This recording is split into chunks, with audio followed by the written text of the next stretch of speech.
Halo semuanya, selamat datang di segmen analisa. Sekarang kita update adalah statement-statement yang menurut aku juga cukup memprihatinkan yang disampaikan oleh kuasa hukum Agus Alvin Lim terhadap Pratiwi Novianti. Makanya nggak heran, ada banyak sekali masyarakat yang menyayangkan kok bisa ya, kritis boleh-boleh aja, tetapi pada saat kita kritisi dan kemudian ada beberapa hal yang memang harus kita akui salah, kenapa tetap dikatakan? Karena bagian hal yang aneh teman-teman, yang namanya kuasa hukum kan pada saat dia mendalilkan atau menuduhkan sesuatu, ya dia yang harus membuktikan juga, bukan sebaliknya gitu. Kita akan bahas adalah drama dari Alvin Lim dan juga Novi yang ngebuat aku secara pribadi juga cukup unik. Apakah beneran kuasa hukum Agus ini lagi ngebela kepentingannya Agus, ataukah ada misi-misi yang lain? Karena secara pribadi aku menilai Alvin Lim ini kan sebelum kasusnya Novi dia bergabung di sini, aku pikir dia adalah orang yang sangat kritis dan ngebela orang lemah, tapi kok justru sebagian netizen yang menilai bahwa kita agak sedikit kecewa nih, ada apa di balik ini semua? Coba kita pahami apa yang disampaikan di sini, apakah masuk akal atau tidak, dan poin-poin ini menurut aku sudah sangat menentukan apakah dia bisa menjadi tersangka pada saat Novi nanti akan melaporkan di hari Senin nanti, teman-teman. Hal yang sepele, Mas, ya. Semua itu, bisnis itu bagus atau enggak, baik atau buruk, ya, tergantung dari cash flow, Mas. Oke. Berani enggak Novi diaudit? Oke. Terkait dengan cash flow itu adalah kayak uang masuk dan uang keluar ya dari bisnisnya Novi. Ini memang bisnis kan, konten kreatornya dia, kemudian dengan beberapa usaha lainnya.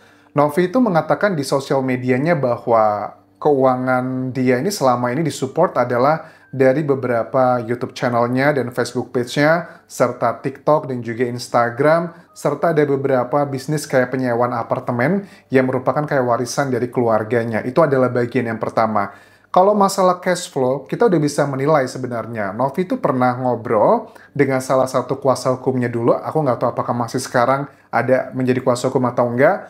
Dia sebut namanya adalah Kak Sil gitu. Di situ di salah satu potongan video yang kalian mention ke TikTokku di Anjasa Semara, di situ dikatakan bahwa kenapa Novi waktu itu terkena masalah gara-gara mobil Alphardnya itu yang dilarikan oleh orang versi Novi seperti itu karena dia kayak menggadaikan dengan uang berapa? 80 juta atau berapa gitu kurang lebih, itu karena untuk membiayai operasional dia, ngebayar karyawan, ngebayar A, B, C, dan D, termasuk ODGJ dan sebagainya. Apakah cash flow-nya Novi pernah ada masalah?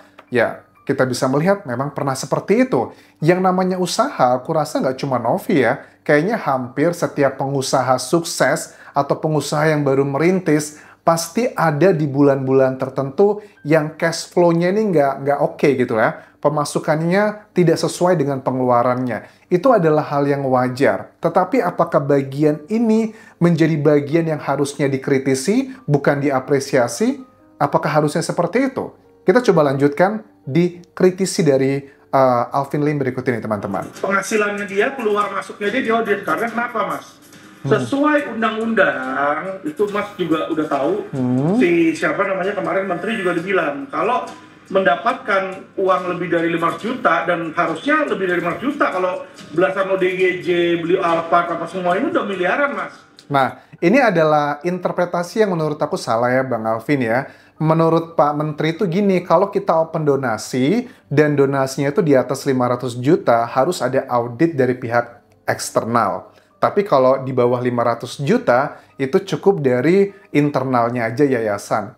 Kata depannya adalah yang open donasi, bukan harta pribadinya dari Pratiwi Novianti. Jadi kan aku nggak ngerti nih, apakah sengaja interpretasinya diplesetkan atau Bang Alvin yang tidak memahami bagian tersebut. Sekali lagi, Pak Menteri mengatakan, open donasi yang di atas 500 juta harus diaudit. Dan Novi juga mengatakan berkali-kali dengan tegas bahwa yayasan yang dia miliki itu semuanya dibiayai oleh penghasilannya Novi. Tidak ada donatur yang membiayainya.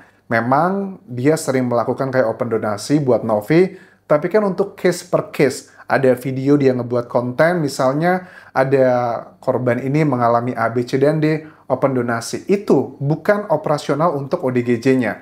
Jadi ya kalian bisa menilai sendiri apakah statement Alvin Lim ini masuk akal atau enggak? Harusnya diaudit toh oleh apa? Akuntan publik. Iya. Ya kan? Saya tantang Novi, audit, ikutin aturan pemerintah. Bukan aturan Alvin Lim, aturan pemerintah. Oke. Yang harus diaudit itu adalah nanti uang yang dipakai sama Agus, karena kan itu di atas 500 juta, 1,5 miliar kan, lebih bahkan, hampir 1,6 kalau aku hitung-hitung, karena open donasinya Agus itu kan banyak bantuan ya, nggak cuma dari podcastnya Densu, ada juga dari YouTube-nya Novi, terus ada lagi individu-individu, bahkan kuasa hukumnya juga ngebantu yang Pak Krisnamurti. Itu udah lebih dari 1,5 sebenarnya. Yang harus diaudit yang itu, Pak, bukan yang harta pribadinya Novi. Kalau Novi menggunakan kalau Novi itu adalah pejabat negara, harus tuh, namanya kan ada LHKPN tuh, laporan harta kekayaan penyelenggara negara. Kan Novi bukan pejabat negara, jadi nggak ada kewajiban harus diaudit pihak eksternal seperti itu. Kecuali dia terlibat kayak dugaan penggelapan dana publik. Itu baru. Kok ini ujuk-ujuk seperti itu, kok aneh gitu ya? Audit uang kamu buka di depan publik. Saya mau lihat. Saya yakin mas, seyakin-yakinnya ya, uang yang dia dapat dari YouTube itu nggak akan cukup. Tuh kan, udah aku tebak nih tadi. Audit uang yang kamu dapat dari YouTube, saya yakin mas, uang yang kamu dapat dari YouTube itu tidak akan cukup. Ya memang betul, kan bukan cuma YouTube, ada YouTube kan beberapa, ada akun sosial media lainnya, endorsement, ada usaha lainnya adalah yang aku tahu katanya investasi kayak menyewakan apartemen, dan masih beberapa lainnya. Suruh dibuka, ya Bang Alvin coba seandainya gitu juga ya, kita balikan gitu. Kan Bang Alvin tuh bilang bahwa saya punya harta 30 miliar rumahnya doang, terus mobil saya yang kemarin, mobil yang mereknya apa gitu 3 miliar. Itu baru yang kelihatan doang, bagaimana dengan yang lain-lain. Coba juga dong dibuka bang, kita pengen lihat gitu ya. Abang ini dapat uangnya dari mana aja? Kok bisa punya uang puluhan, mungkin ratusan miliar? Wah, saya pengacara Anjas. Nah, bukankah sekarang kita tahu nih, ada beberapa teman-teman yang mention di akun sosial mediaku, Mas Anjas coba nih lihat ada dugaan-dugaan yang disampaikan juga Hotman Paris bilangnya bahwa Bang Alvin ini lagi dilaporkan banyak nih sama jaksa-jaksa. Ada dugaan yang katanya memalsukan identitas, yang dulu katanya ada klaim fiktif asuransi, macam-macam banyak banget gitu. Nah, ini ada laporannya loh, ada dugaan yang lebih secara hukum positif. Kenapa nggak dibuka gitu ke media bahwa uang saya tuh nggak ada dari uang-uang korupsi itu. Ini uang A, B, C, dan D. Ya kalau aku bandingin antara Alvin Lim sama Novi, mungkin yang lebih kaya Bang Alvin Lim gitu. Tapi kan Novi juga dapat penghasilan dari konten kreator adalah hal yang normal-normal dan wajar aja dan tidak dilarang secara hukum juga. Emang ada larangannya ya, konten kreator nggak boleh punya uang gitu? Kan unik di sini.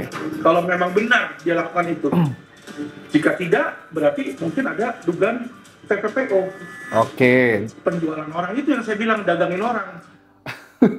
Dugaan TPPO, tindak pidana perdagangan orang. Adalah hal yang unik kalau Novi melakukan hal tersebut, tapi dia mempublikasikannya, merekamnya, mempublikasikannya. Itu kan bisa menjadi jejak digital. Oke, secara logika aja, coba dicari, kan Novi udah ngebuat kontennya ada banyak tuh, ODGJ, atau macam-macam orang yang diliput atau dibantu di YouTube-nya. Coba cari satu korban aja yang mau melaporkan Novi bahwa, aduh Mbak Novi ini sudah mencuri anak saya atau saudara saya. Cari satu aja itu dulu, kemudian dijadikan landasan untuk melaporkan Novi ke polisi. Coba dicari satu dulu aja itu Bang. Jadi, ya kita boleh menduga, tapi kalau menduganya kesannya mengada-ada, apakah ini tidak termasuk dalam kayak pencemaran nama baik? Ini yang sedang dipelajari oleh timnya Novi sepertinya. Kalau uangnya kurang, dia jual bayi, kan dia bisa dapat dari situ, tapi dia nggak masukin. Nah, ini yang kita takutkan, ya, dan ini yang tidak boleh. Di Indonesia ini orang jualan, warga negara Indonesia itu jiwa dan daging itu, Mas. Oke. Nah, jadi saya tantang aja.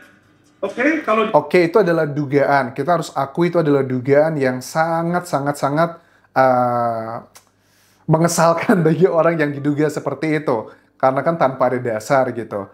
Terus kalau seandainya dugaannya salah gitu, apa resikonya Bang buat Anda? Kalau buat Novi ya Sekarang dia sudah disampaikan narasi seperti itu, dia mengalami kayak kerugian atau hal-hal yang nggak nyaman, sudah dialami sama Novi. Tapi kalau seandainya dugaan tersebut yang Anda sampaikan salah, apa konsekuensinya bagi Anda? Coba kita pengen dengar. Dia bilang Alvin Lim salah, Alvin Lim memfitnah. Gampang kok buktinya. Oh, dia transparansi. Bener dong? Lu transparansi, lu bisa tunjukin bahwa keuangan lu match, ya, keuangan lu match, semuanya masuk ke situ, kemana itu pengurusan bayi, apa semua segala macam, ya kan, diaudit oleh akuntan publik. Tunjukkan ke masyarakat. Kalau lu bener, gue minta maaf. Ya, kalau lo bener, gue minta maaf. Kayaknya nggak fair deh. Coba Novi memberikan tantangan balik gitu kan ya. Oke bang, saya akan buka semua keuangan saya, A, B, C, dan D semuanya. Tapi konsekuensinya adalah Bang Alvin juga melakukan hal yang sama. Dengan adanya dugaan-dugaan yang menimpa kasusnya Alvin Lim juga beberapa hal, coba juga sama. Nanti Novi sudah ngebuka nih ada akuntan publiknya, walaupun dia bukan pejabat negara, seharusnya nggak perlu kan ya. Ya it's okay kalau Novi mau menerima itu semua, dibuktikan, tapi konsekuensinya Alvin Lim juga ngebuka pendapatannya, pengeluarannya, semuanya ke publik. Bisa nggak seperti itu? Karena nggak fair ya kalau tiba-tiba dikatakan bahwa kalau ternyata saya salah, ya udah saya minta maaf. Begitu banget, makanya kuasa hukumnya Novi, Irjen Pol Purnawirawan Riki Sitohang mengatakan bahwa mulutmu adalah harimaumu, hati-hati kamu nanti termakan sendiri oleh omonganmu, harus berdasarkan fakta. Kalau dia yang menuduh, ya nggak boleh seperti itu, dicuekin aja lah, katanya kita yang waras ngalah.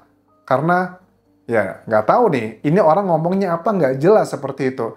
Menurut aku, to some point mungkin benar, kita nggak semua harus melawan hal-hal yang sifatnya kayak seperti ini. Tapi kalau sudah kebangetan, Hotman Paris bilang, tadi kan di video sebelumnya, saya dukung Novi untuk melaporkan orang tersebut, gitu kan ya. Mudah-mudahan Novi diberikan keberanian dan kekuatan untuk melawannya secara hukum.